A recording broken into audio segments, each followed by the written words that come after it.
বছরে বাংলালিংকে প্রতিদিন 20 মিনিটে কথা বললেই কল রেট 1 পয়সা প্রতি সেকেন্ড সারাদিন।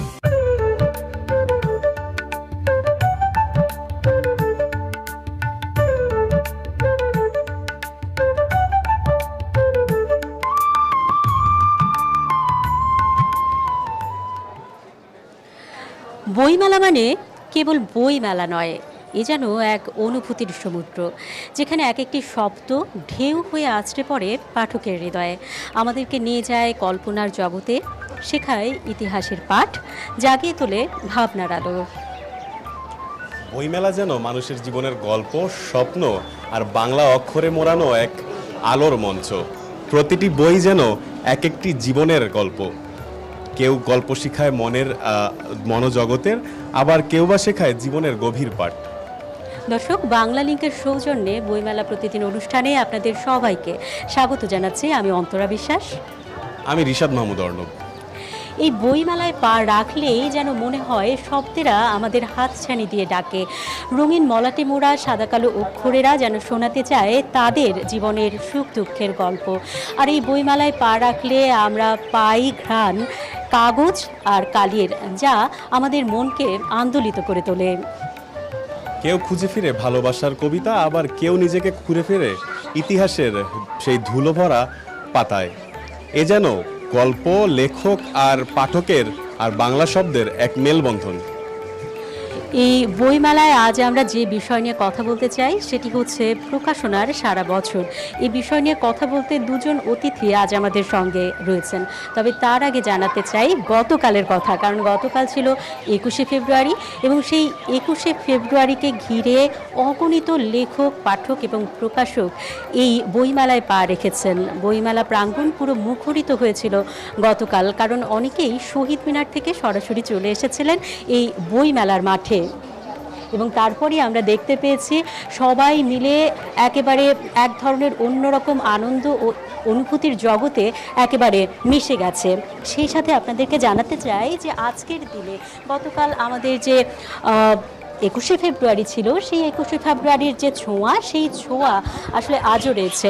কারণ গতকাল শুক্রবার ছিল, আজ শনিবার, দুদিনই আসলে ছুটির দিন, তাই আজকের দিনকেও অনেকেই বেছে নিয়েছেন এই বইমেলায় আসবার জন্য। সে কারণে আজও লেখক, পাঠক, প্রকাশকের পদচারণায় পুরো মুখর এই বইমেলা। দর্শক, এরই মধ্যে আমাদের সঙ্গে দুজন অতিথি এসে যুক্ত হয়েছেন। আমাদের সঙ্গে রয়েছেন একজন লেখক এবং একজন কবি। আপনাদের দুজনকেই স্বাগত জানাচ্ছি আমাদের এই আয়োজনে। আমাদের সঙ্গে আছেন অনন্যা প্রকাশনের প্রকাশক মনিরুল হক এবং আমাদের সঙ্গে আছেন মাসুদ মুস্তাফিজ। আপনাকে স্বাগত জানাচ্ছি আমাদের এই আয়োজনে। আপনাকেও স্বাগত জানাচ্ছি আমাদের এই আয়োজনে। শুরুতেই জনাব মনিরুল হক, আপনার কাছে আসলে যেটি জানতে চাই, আমরা দেখতে পাই এই বইমেলায় হাজার হাজার বই আসে, যেগুলোর জন্য পাঠক সারা বছর ধরে অপেক্ষা করেন, কিন্তু আপনাদের কাজ তো সারা বছরই চলে। সারা বছর ধরে আপনারা কি করেন? দেখুন, আমরা তো চেষ্টাই করি সারা বছর বই প্রকাশ করার জন্য। আমাদের অনেকটি বাংলাদেশে এখন অনেকটি বড় উৎসব হয়, দুইটা বড় ঈদ হয়, দুর্গাপূজা হয়, পহেলা বৈশাখ আরেকটি বড়। কিন্তু দুর্ভাগ্য, আমাদের যারা এখানে লেখালেখি করেন তারা ঠিক এই 21 কেন্দ্রিক বইমেলা কেন্দ্রিক বই লিখতে স্বাচ্ছন্দ্য বোধ করেন। তাই আমরা প্রকাশকরাও সেদিকেই তাকিয়ে থাকি। আমার মনে এটা থেকে আমাদের বেরিয়ে আসা উচিত। সারা বছর নতুন বই প্রকাশ হবে, পাঠকরা জানবে, বিভিন্ন এখন এত ইলেকট্রনিক্স মিডিয়া, প্রিন্ট মিডিয়া, সেই কল্যাণও তো মানুষ জানতে পারে। আমরা অবশ্যই এই প্রেশারটা নিতে চাই না। এখন যে আপনার যে পরিমাণে একটা প্রেশারই আমরা থাকি, কারণ সবগুলো পাণ্ডুলিপি আমরা ডিসেম্বর জানুয়ারিতে পেয়ে থাকি। তাহলে এখন এই বইমেলায় এত স্বল্প সময়ে এতগুলো বই প্রকাশ করা খুবই দুরূহ ব্যাপার। আসলে বই তো খালি বললেই আমি প্রকাশ করে ফেলাম না, এটার সাথে অনেক জড়িত আছেন। প্রুফ রিডিং একটি, সম্পাদনা একটি, কম্পোজিটর একটি, শিল্প যিনি প্রচ্ছদ শিল্প তারই একটু সময় দিতে হয়। সে কারণে আমরা মনে করি একটু সময় করেই করা উচিত। অগণিত মানুষের পরিশ্রম এবং ঘাম বাংলা বাজারে আমরা দেখেছি, সেখানে বই যিনি সেলাই করছেন, বাইন্ডিং করছেন, প্রিন্ট করছেন, এই কাজের সাথে অগণিত মানুষ আসলে জড়িত রয়েছে। তো সে বিষয়েও কথা বলবো এবং সেই বিষয়ে আরেকটি বিষয় আসলে জানতে চাই, সেটি হচ্ছে অনেক লেখকে তাদের নিজেদের মার্কেটিং করে থাকেন নিজের ফেসবুক থেকে। তো এছাড়াও আর কি কীভাবে আসলে এই বই গণমানুষের কাছে পৌঁছানো যায় সে বিষয়েও জানবো, কিন্তু তার আগে মাসুদ মুস্তাফিজ আছেন আমাদের সঙ্গে কবি, আপনার কাছে জানতে চাই এই বইটি কি এবার লিখলেন? এই বইটি এই সংস্করণ এবারের, আর এবারে আরও একটি বই আসছে। আমার বই মোটামুটি কয়েকটা পাণ্ডুলিপি জমা নিয়েছে প্রকাশক, পূর্ণ প্রকাশন পূর্বাপর লিখে যাচ্ছে অসম্ভব ইশারা নামে একটা কবিতার বই নিয়ে আসবে, আর এটি বেহুলা বাংলার শ্রেষ্ঠ কবিতা করেছে। মোটামুটিভাবে 4টা বই আসবার কথা, তার মধ্যে 2টো এসে গেছে। এই যে আপনার 2টো বই এলো, 4টা বই আসার কথা, এখন যদি বলি যে পাঠক জানবে কি করে যে আপনার এই বইগুলো আসছে, কোথা থেকে পাঠক আসলে জানতে পারবে, আর কি করলে ভালো হয় পাঠককে যেন আরও বেশি আমরা জানাতে পারি সেজন্য? না, এটা আসলে নিশ্চয়ই পাঠকের জন্যই লেখা, পাঠক তো সেটা জানবেই। সবচেয়ে বড় এর ভূমিকাটা পালন করতে পারে মিডিয়া, এবং মিডিয়ার নির্ভর এখন একটা সময় আমরা পার করছি। এবার মিডিয়ার মাধ্যমে জানতে পারবে, এবং সেই মিডিয়াটা হতে পারে প্রিন্ট মিডিয়া, হতে পারে ইলেকট্রনিক মিডিয়া, কিন্তু মিডিয়া একটা বড় মাধ্যম। আর এর বাইরে আমরা যারা বিভিন্ন কাগজে লেখালেখি করি, দৈনিকে লিখি, জাতীয় দৈনিক, এদের মাধ্যমে একটা পরিচয় অনেকেরই থাকে, এইভাবেই হয়তো পাঠক কেনে। তবে পাঠক যে নেয় তার নয়, পাঠক আছে, পাঠক তার লেখাটা ঠিকই খুঁজে নেয়, এবং এখনকার সময়ে পাঠকরা খুঁজে বেড়ায় যে ভালো লেখাটা কোথায় আছে। আমি বিশ্বাস করি যে পাঠক নিশ্চয়ই তার লেখাটি খুঁজে নেবে। অনেক ধন্যবাদ আপনাকে অর্ণব। আসলে পাঠক কিভাবে খুঁজে নেবে বলে আপনার মনে হয় পছন্দের বইটা এই বইমেলা থেকে, এত হাজার হাজার বইয়ের মাঝ থেকে? আমি আসলে মনে করি যে বইমেলায় গতকালকের পর কিন্তু আজকে বলা যায় যে 22 ফেব্রুয়ারি, আজ কিন্তু বইমেলার ঠিক 22 দিন, তাই কিন্তু এর পাশাপাশি কিন্তু সরকারি ছুটির দিনও আজ, তাই কিন্তু আমরা আজকে দেখছি যে এখনই বইমেলা শুরু হয়েছে কিন্তু 3টা, এখন 4:30 বেজেছে, কিন্তু এখনই এর মধ্যেই কিন্তু বলা যায় যে দর্শকদের, দর্শনার্থীদের এবং লেখক পাঠকদের যে মিলন মেলা সেটি কিন্তু অনেকটাই শুরু হয়ে গিয়েছে বলা যায়। আপনার কাছে আসলে কেমন লাগছে আজকে বইমেলা, কেমন হবে এবং কেমন যাচ্ছে মনে হচ্ছে আপনার? আমার কাছে মনে হচ্ছে যে বইমেলা আসলে যতই সময় গড়াচ্ছে ততই জমে উঠছে, এবং 21শে ফেব্রুয়ারির পরেই আসলে বেশি বেচা কেনা হয় বলে আমরা দেখে থাকি। তো জনাব মনিরুল হক, আপনার কাছে আসলে জানতে চাই এই শেষ দিনগুলোতে আসলে মানে বিক্রিটা কেন বেড়ে যায়, আর শুরুতে কেন একটু ধীর গতিতে আসলে বিক্রিটা হয়? দেখুন, আসলে এই বইমেলাটা তো 1 মাস ব্যাপী। প্রথম 10 দিন আমরা ধরেই নেই পাঠকরা, এবং নতুন বইও আসেনি, কিন্তু যখন 15 তারিখের পরে সব নতুন বই আসা শুরু করে, আমার মনে হয় যা নতুন বই আসবে সব চলে এসছে, আর বাকি নেই। যেমন আমরা আমাদের প্রতিষ্ঠান থেকে আমরা সিদ্ধান্ত নিয়েছি জানুয়ারির 7 তারিখ পরে কোনো পাণ্ডুলিপি গ্রহণ করি না। তারপরেও কিছু করতে হয়, কিছু ইমার্জেন্সি থাকে। আর পাঠকরা দেখুন এই কদিন ঘুরেছে, আমি মনে করি আজকে থেকে যারা প্রকৃত পাঠক ক্রেতা তারা এই কদিন বইগুলো দেখেছেন, আর তারা সিদ্ধান্ত নিয়েছেন। ধরেন বই তো বেরিয়েছে অনেক, সব তো কিনবে না, তার পছন্দের বইটাই তো সে কিনবেন। আজ থেকে এই বাকি 6 দিন যে থাকবে, আরও এই 6 দিনে বেশ বিক্রি হবে, এবং তারা পছন্দের বইটা কিনবেন।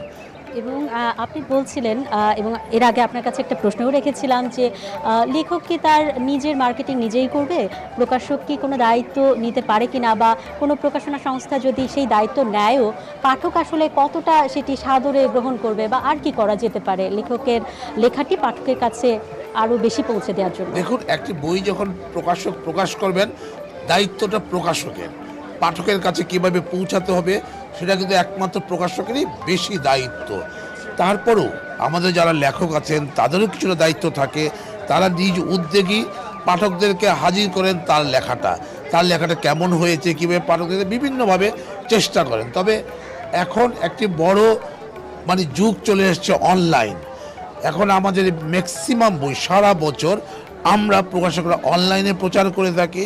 বিভিন্ন মিডিয়া, অনেকগুলো বড় সাইট হয়েছে যারা প্রচুর বই বিক্রি করে অনলাইনে, এবং আমরা সারা বাংলাদেশে আমাদের যে জেলাগুলো আছে এবং উপজেলা পর্যন্ত এই বইগুলো পৌঁছে দেওয়ার দায়িত্ব আমরা নিয়ে থাকি। আমাদের প্রতিনিধি থাকেন, আমাদের এজেন্ট থাকেন, তারা এগুলো করেন। তবে তারপরও সব ছাপিয়ে অনলাইনে একটি বড় বাজার দখল করেছে, এবং খুব সহজেই পাঠকরা এটা এটা প্রকাশনা প্রতিষ্ঠানও তাদের ফেসবুকের মাধ্যমে তাদের নিজস্ব ওয়েবসাইটের মধ্যে জানান, এবং যার বড় সাইটগুলো আছেন তারা এগুলোকে প্রচার করেন এবং বেশ পাঠকরা খুব সহজেই বইগুলা পেয়ে থাকেন। এটি একটি বড় মানে আধুনিক যুগে এখন একটি বড়, সেই পৃথিবীর যে প্রান্তেই থাকো সে বইটার মধ্যে জানতে পারে আমাদেরকে নক করে। জি, অনেক ধন্যবাদ আপনাকে। যেমনটি আমি তো এবার কথা বলতে চাই আমাদের যে লেখক মাসুদ মুস্তাফিজ সাহেব ওনার সাথে, যে এখন যে আমাদের এই যে গণ অভ্যুত্থান, এই গণ অভ্যুত্থানের পরবর্তী সময় কিন্তু জেন জি বলে একটা জেনারেশন তৈরি হয়েছে। আপনি কি মনে করেন যে জেন জি এই জেনারেশন কি আসলে এই বইয়ের পাঠক হিসেবে কেমন তারা আগ্রহী? না, আসলে এই বিষয়টি খুবই ভাববার বিষয়, খুব স্পর্শকাতর একটা বিষয় আপনি উপস্থাপন করেছেন। কারণ এই জেনজি এটাকে অনেকে ভাবছেন যে এটা বোধহয় এই বইমুখী হবে না বা আসলে আদৌ হবে না, এটা একটা সাময়িক আমরা হয়তো দেখতে পাচ্ছি না।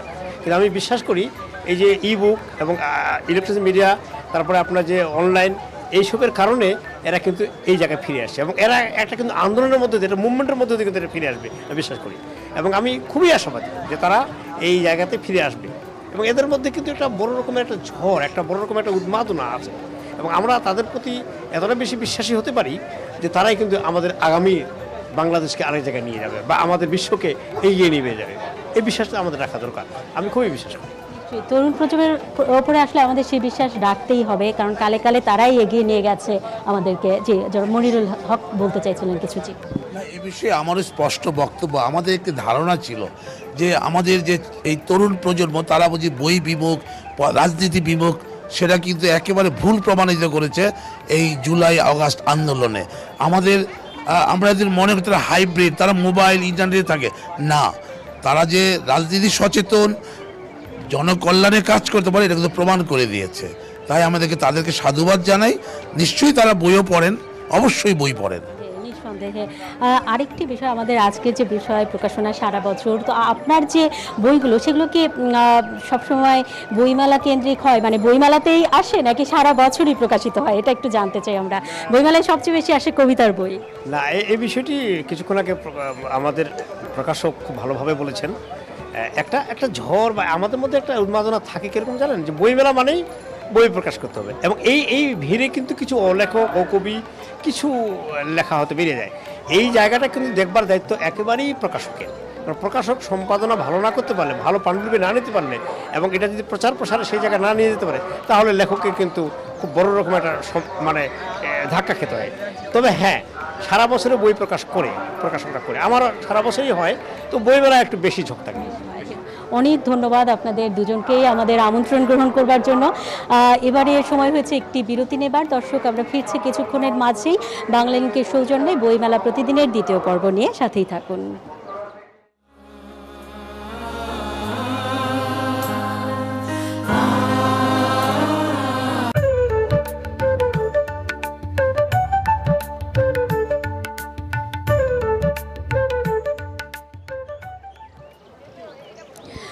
বিরতির পর আবারও স্বাগত। দেখছেন বাংলালিংকের সৌজন্যে বইমেলা প্রতিদিন অনুষ্ঠান। আমাদের আজকের বিষয় প্রকাশনায় সারা বছর, তবে এবারে একটু ভিন্ন গল্প শোনাতে চাই।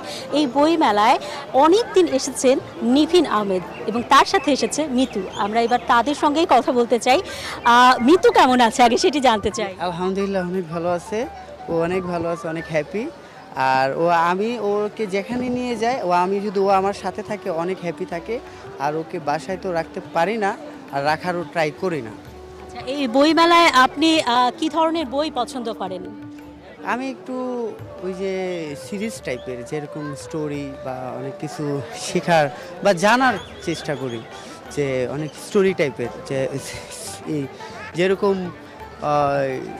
আমাদের বাইরের দেশে অনেকগুলো বই আছে, তো এই বইগুলো অনেক সময় পাওয়া যায় না, তো এই জন্য বইমেলাতে আসলে এটা পাওয়া যায়, ইজিলি পাবে। মিতু কি বই পড়ে? আপনার পাখির নাম তো মিতু। মিতু, হ্যাঁ অবশ্যই। ও আমি যখন যাই করি তাই ও আমার সাথে সাথে করে বই পড়লে ও আমার বইয়ের সামনে বসে থাকে, মনে হয় যে ও পড়ে এরকম। আপনাকে এবং মিঠুকে অনেক ধন্যবাদ আমাদের সঙ্গে যুক্ত হবার জন্য। একজন পাখি প্রিয় পাঠকের সঙ্গে আমরা আসলে কথা বলছিলাম, যিনি প্রায়ই আসলে বইমেলা প্রাঙ্গণে চলে আসেন। এবারে একজন লেখকের সঙ্গে কথা বলতে চাই। নাজমা মুনি আছেন আমাদের সঙ্গে। জীবন সায়ান্নে অন্তর্দৃষ্টি এই বইটি তিনি লিখেছেন, সম্ভবত কবিতার বই। কি ধরনের কবিতা আছে আমরা একটু জানতে চাই। জীবন সায়ান্নে অন্তর্দৃষ্টি মূলত শুধুমাত্র একটি কবিতার সংকলন নয়, এখানে রয়েছে জীবন এবং বাস্তবতার একটি সমন্বয় বলতে পারেন। ফেলে আসা শৈশব, প্রেম, বিচ্ছেদ কিংবা নারীর বেড়ে ওঠা, নারীকে আত্মসম্মান ভরে নিজেকে উপরে ওঠা, নারীর যাবতীয় সমস্যা বলে আপনি এই সংকলনে পাবেন। এছাড়াও এখানে রয়েছে ছোটদের জন্য কিছু ছন্দময় ছড়া। আমি আশাবাদী আমি সকল বয়সী পাঠকদের বইটির হৃদয় ছুঁয়ে যাবে আশা করি। অনেক ধন্যবাদ আপনাকে, আমরাও আশাবাদী নিশ্চয়ই এই বইমেলার সকল বই সকল পাঠকের হৃদয় ছুঁয়ে যাক। এবারে আমরা যেতে চাই বইমেলার অন্য প্রান্তে, সেখানে রয়েছেন রিশাদ অর্ণব। অর্ণব, আপনি জানাবেন শিশু প্রহরে আর সকাল থেকে কি হলো? আপনি তো শিশু চত্বরেই রয়েছেন। অর্ণব। ধন্যবাদ অন্তরা, যেমনটি বলছিলেন আমি শিশু চত্বরে আছি এই মুহূর্তে। বইমেলা আসলে শুধু বই কেনার জায়গা নয়, এটি কিন্তু আমাদের ঐতিহ্য ও সংস্কৃতির একটি জায়গা। আমি এই মুহূর্তে যে শিশু চত্বরে আছি, আমি কিন্তু দেখতে পাচ্ছি যে শিশুরা কিন্তু আছে যে তারা তাদের বাবার সাথে, কেউ আবার তার মার সাথে, সকলে কিন্তু আসছে বই কিনতে। এই মুহূর্তে আসলে আমি একজন কথা বলতে চাই একজন কবিতার গল্পের বই লেখকের সাথে। তার নাম হচ্ছে মুন্নুজান ইসলাম মুন্নি। আপনার বইটির নাম আসলে হৃদয়ের অনুভূতি। আপনি আসলে এই অনুভূতি, হৃদয়ের যে অনুভূতি, এই কি অনুভূতিটি আসলে পাঠকদেরকে বোঝাতে চেয়েছেন? ধন্যবাদ। আসলে হৃদয়ের অনুভূতি কবিতাটা হচ্ছে আমার একক একটি কাব্যগ্রন্থ, যেটা আমি আমার হৃদয়ের সকল অনুভূতিকে আমি অল্প পরিসরে তুলে ধরার চেষ্টা করেছি।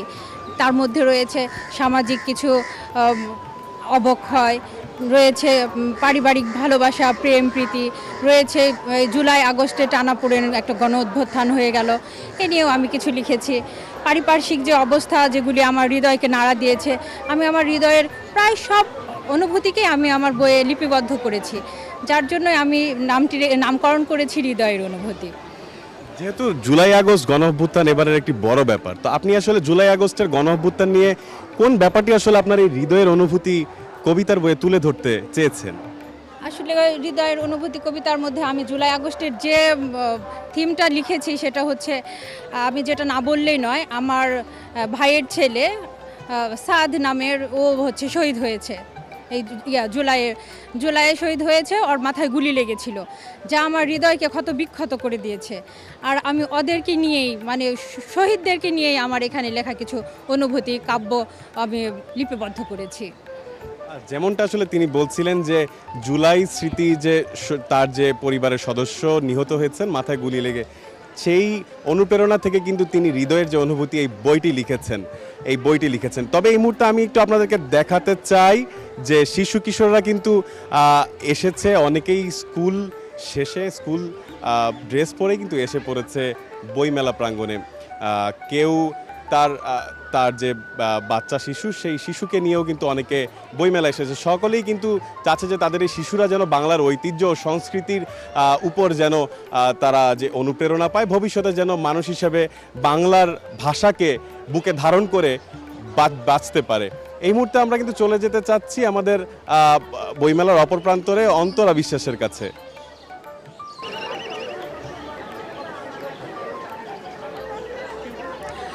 অর্ণব, আপনাকে ধন্যবাদ। আপনার মাধ্যমে আসলে সেখানকার বইয়ের খবর শুনতে পাচ্ছিলাম। আসলে জুলাই শহীদ স্মৃতি ফাউন্ডেশন, সেটির একটি স্টলও রয়েছে এই বইমেলায়, অগণিত বইও সেখানে রয়েছে এই জুলাই অভ্যুত্থানকে ঘিরে। সেই বইগুলোও আসলে অনেক পাঠকপ্রিয়তা পাচ্ছে, অনেকেই আগ্রহ দেখাচ্ছেন এই বইগুলোর প্রতি, বিশেষ করে তরুণ প্রজন্মের সদস্যরা। তো এই বইমেলার আসলে এবারের প্রতিপাদ্যতেও রয়েছে এই জুলাই অভ্যুত্থানের বিষয়টি। দর্শক, আজকের মতো শেষ করছি বাংলালিংকের সৌজন্যে বইমেলা প্রতিদিন। আগামীকাল একই সময়ে আবারও দেখা হবে এই আয়োজন নিয়ে। দর্শক, সে পর্যন্ত সবাই ভালো থাকুন, সুস্থ থাকুন।